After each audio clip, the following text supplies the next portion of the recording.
Денес се одбележува Светскиот ден на аутизмот, посветен на информирање и активизам за аутизмот, кој се одбележува секоја година на 2 април, почнувајќи од 2008 година, а воведен со одлука на Генералното собрание на Обединетите нации во декември 2007 година по предлог на Катар, а поддржано од сите земји членки. Лицата со аутизам се карактеризираат со намалена способност за социјализација и за комуникација и со ограничено и повторливо однесување, знаци кои се манифестираат пред 3-годишна возраст.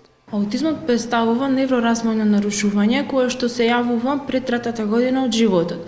Се манифестира со нарушување на социјалната интеграција на децата, нарушување во комуникацијата, вербална или невербална, комуникација и со нарушување во имагинативната игра.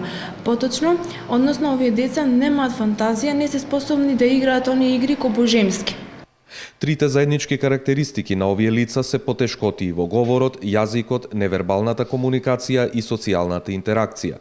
Дефектолозите укажуваат на симптомите кај бебињата кои имаат аутизам.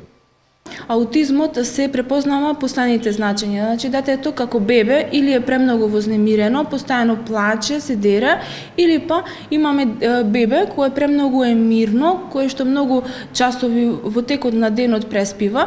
Тоа се првичните знаци кај што треба, значи, да се родителите да се посомневаат дека постои можност да се дојде да имаат дете со аутизам.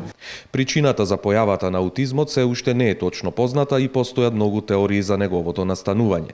Но она што со сигурност може да се каже е дека начинот на грижата во семејството за детето не предизвикува аутизам и со рана диагноза, правилна терапија и едукативна интервенција, тешкотиите кои ги има детето можат да се намалат, но истите секогаш ќе постојат во неговиот живот.